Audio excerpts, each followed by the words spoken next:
मेरी बेटी जिंदा है, तुम लोग झूठ बोल रहे हो। पूरा गलियारा एकदम खामोश हो गया। फिर वही जला हुआ डॉक्टर धीरे से बोला, हम झूठ नहीं बोलते, हम सिर्फ वो दिखाते हैं जो होने वाला है। राघव दौड़ अगली सुबह राघव सीधा पुलिस और मीडिया के पास गया। उसने फाइल दे दी, जांच शुरू हुई। 25 साल पुराने रिकॉर्ड दोबारा खुल गए। मुंबई के एक पुराने प्राइवेट हॉस्पिटल के बारे में एक मशहूर अफवाह थी।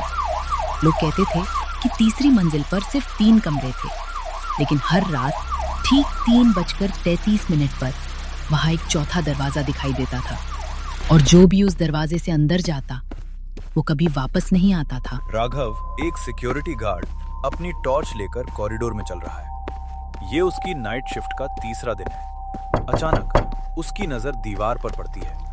जहां पहले एक सादी सफेद दीवार हुआ करती थी, वहां अब लकड़ी का एक पुराना दरवाजा था।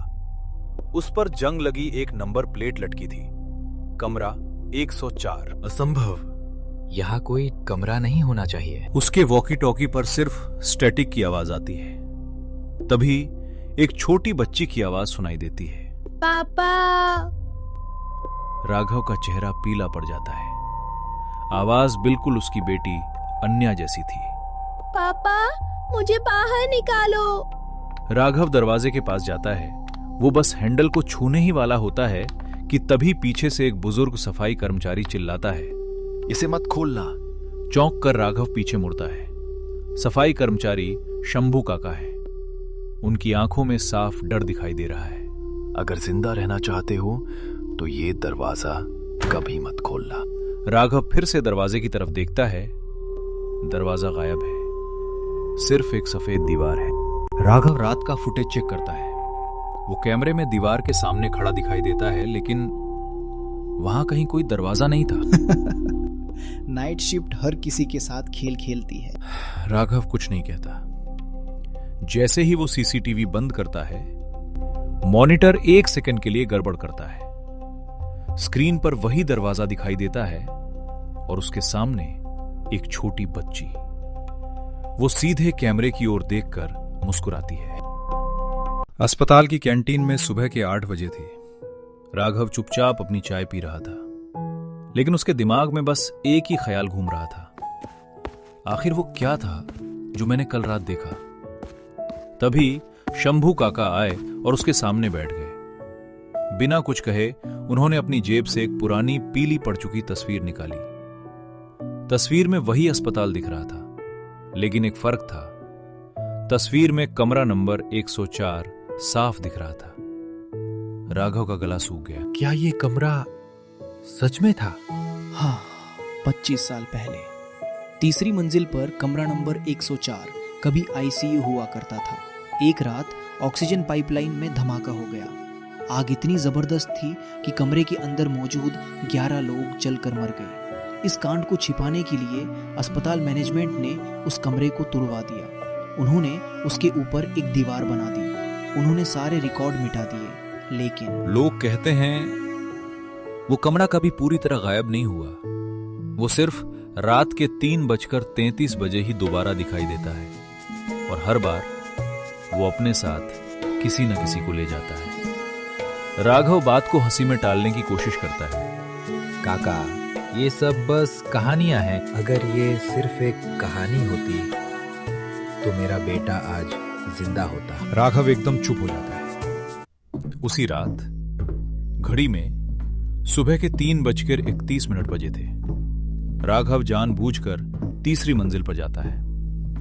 इस बार उसके पास एक बॉडी कैमरा है। वो सब कुछ रिकॉर्ड करना चाहता है। 3:32। कॉरिडोर पूरी तरह खाली है। 3:33। पूरी मंजिल की लाइटें झिलमिलाने लगती हैं। ठंडी हवा का एक झोंका आता है और धीरे धीरे सफेद दीवार के बीच से लकड़ी का एक पुराना दरवाजा उभरने लगता है।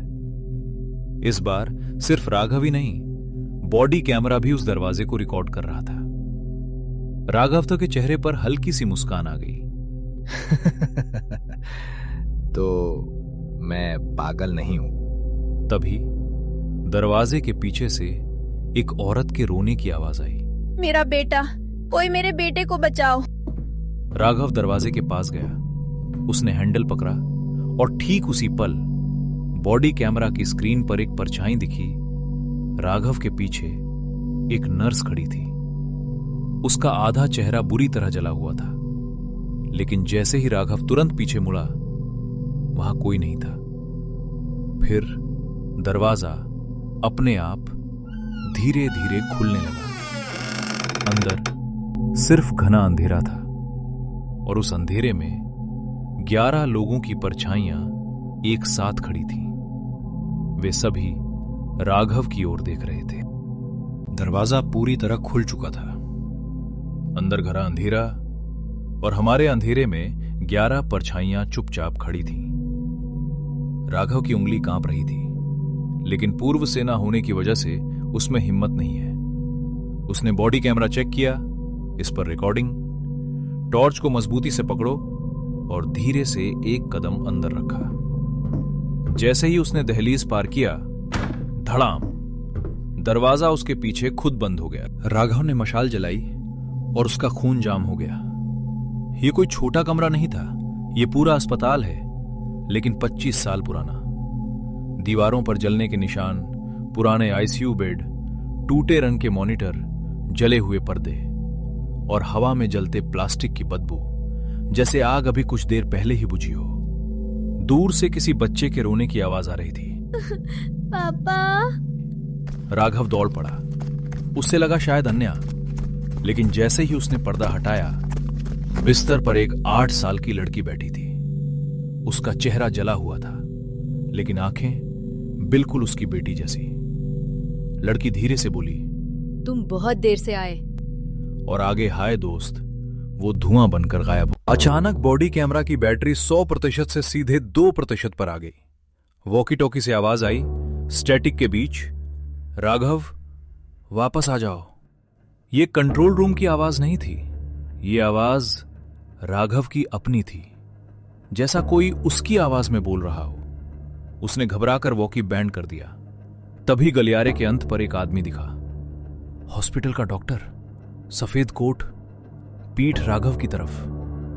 डॉक्टर धीरे धीरे मुड़ता है और उसका चेहरा देखते ही राघव की सांस रुक जाती है। चेहरा पूरा काला, जला हुआ, लेकिन आंखें जिंदा। डॉक्टर धीरे से बोलता है, हम 25 साल से बाहर निकलने का इंतजार कर रहे हैं। राघव पीछे हटने लगता है। डॉक्टर अपनी उंगली से दीवार की तरफ इशारा करता है। दीवार पर एक पुरानी सूची लगी थी। रोगी, कमरा 104, 11 नाम। राघव एक एक नाम पढ़ने लगता है। आखिरी नाम देखकर उसके जोड़े तले जमीन खिसक गई। अनन्या राघव शर्मा, उसकी बेटी का नाम, और उसका सामना लिखा था, अपेक्षित आगमन आज रात 3:33 पूर्वाह्न। राघव जोर से चिल्लाया, नहीं, ये झूठ है। तभी पूरे कमरे में एक साथ 11 आवाजें गूंज उठी। हर नाम यहाँ लिखने के बाद कभी गलत नहीं हुआ। 11 आवाजें एक साथ गूंज रही थी। हर नाम यहां लिखने के बाद कभी गलत नहीं हुआ। राघव का दिल जोर जोर से धड़क रहा था। उसने फिर से सूची देखी। अनन्या राघव शर्मा, उसकी 8 साल की बेटी का नाम। उसकी आंखों में आंसू आ गए। मेरी बेटी जिंदा है, तुम लोग झूठ बोल रहे हो। पूरा गलियारा एकदम खामोश हो गया। फिर वही जला हुआ डॉक्टर धीरे से बोला, हम झूठ नहीं बोलते, हम सिर्फ वो दिखाते हैं जो होने वाला है। राघव दौड़ते हुए बाहर निकलने की कोशिश करते हैं, लेकिन जितना दौड़ता उतना ही वही कॉरिडोर दोबारा आ जाता है, जैसा हॉस्पिटल एक लूप बन गया हो। हर मोड़ पर वही दीवार, वही स्ट्रेचर, वही जलने की बदबू। उसने बॉडी कैमरा निकाला। बैटरी 1%। कैमरा अचानक बंद होने से पहले सिर्फ एक फ्रेम रिकॉर्ड करता है। राघव के पीछे 11 जले हुए लोग खड़े थे, सब चुप, सब उसकी तरफ देख रहे थे। अचानक एक छोटा लड़का उसके सामने आ गया, लगभग 10 साल का। कपड़े जले हों, लेकिन चेहरे पर डर नहीं था। उसने राघव का हाथ पकड़ा। अगर अपनी बेटी को बचाना है तो सच बाहर ले जाओ। कौन सा सच? लड़के ने एक पुरानी फाइल राघव के हाथ में दे दी। फाइल पर लिखा था, आग लगने की घटना की रिपोर्ट गोपनीय। राघव ने फाइल खोली। उसके हाथ कांपने लगे। मुझे रिपोर्ट करो लिखा था। आग एक्सीडेंट नहीं था। अस्पताल के मालिक ने बीमा के पैसे के लिए आईसीयू का सुरक्षा सिस्टम जानबूझकर बंद करवाया था। 11 लोग बच गए, लेकिन किसी ने उन्हें बचाया नहीं। हॉस्पिटल ने सब रिकॉर्ड मिटा दिया, रूम तोड़ दिया और दुनिया को झूठ बोल दिया। जब राघव फाइल बंद करता है, पूरा हॉस्पिटल हिलने लगता है। दीवारें टूटती हैं। जले हुए लोग उसकी तरफ बढ़ने लगते हैं, लेकिन हमला करने के लिए नहीं, जैसे वो उसे बाहर ढकना चाहते हो। डॉक्टर जोर से चिल्लाता है, दाऊदो, दरवाजा सिर्फ 1 मिनट के लिए खुलेगा। दरवाजे के अंत पर रोशनी दिखती है। राघव पूरी ताकत से भागता है। पीछे से 11 आवाजें एक साथ गूंजती हैं। सच को जिंदा रखना। राघव रोशनी की तरफ कूदता है। राघव की आंखें खुलती हैं। वो तीसरी मंजिल के गलियारे में पड़ा हुआ था। सुबह के 4:12 है। दरवाजा गायब, सिर्फ सुरक्षित दीवार। उसके हाथ में वही गोपनीय फाइल थी। वो समझ गया, जो कुछ हुआ वो सिर्फ सपना नहीं था। अगली सुबह राघव सीधा पुलिस और मीडिया के पास गया। उसने फाइल दे दी। जांच शुरू हुई। 25 साल पुराने रिकॉर्ड दोबारा खुल गए। पता चला, अग्नि दुर्घटना नहीं थी। अस्पताल प्रबंधन की लापरवाही और बीमा धोखाधड़ी की वजह से 11 लोगों की जान गई थी। कुछ पुराने अधिकारी और अस्पताल के मालिक के खिलाफ केस दोबारा खुल गया। न्यूज चैनलों पर सिर्फ इसी अस्पताल की बात हो रही थी। राघव को लगा, अब शायद सब खत्म हो गया। राघव हॉस्पिटल वापस चला गया। शंभू काका को धन्यवाद बोले। रिसेप्शन पर उसने पूछा, शंभू काका कहाँ है? कौन शंभू काका? वही सफाई कर्मचारी। रिसेप्शनिस्ट ने कंप्यूटर चेक किया, फिर धीरे से बोली, हमारे अस्पताल में इस नाम का कोई कर्मचारी पिछले 20 साल से नहीं है। राघव के हाथ ठंडे पड़ गए। रिसेप्शनिस्ट ने एक पुराना स्टाफ फोटो एल्बम निकाला। राघव ने फोटो देखी और उसकी सांस रुक गई। फोटो में शंभू काका खड़े थे। नीचे लिखा था, शंभुनाथ यादव, केयरटेकर, मृत्यु, आग की घटना 1999। राघव की आंखों में आंसू आ गए। उसे समझ आ गया, जिस आदमी ने उसकी मदद की वो भी उन 11 लोगों में से एक था। राघव घर पहुंचता है। उसकी बेटी अनन्या दौड़कर गले लग जाती है। सब ठीक लग रहा था। वो चैन की सांस लेता है। रात को अनन्या ड्राइंग बना रही है। राघव मुस्कुराकर पूछता है, क्या बना रही हो? अनन्या ड्राइंग उसकी तरफ घूमती है। ड्राइंग में एक हॉस्पिटल था और हमारे अस्पताल की तीसरी मंजिल पर 4 दरवाजे। राघव का चेहरा सफेद पड़ गया। उसने धीरे से पूछा, ये किसने सिखाया? वो अंकल जो रोज रात 3:33 बजे मेरे कमरे के बाहर खड़े रहते हैं। राघव तुरंत बेडरूम का दरवाजा खोलता है। बाहर कोई नहीं, लेकिन फर्श पर गीली मिट्टी के जोड़ों के निशान धीरे धीरे गलियारे की तरफ जा रहे थे। उसके मोबाइल पर टाइम था 3:33 पूर्वाह्न और बाहर से ठक ठक ठक 3 हल्की दस्तक। राघव जम गया।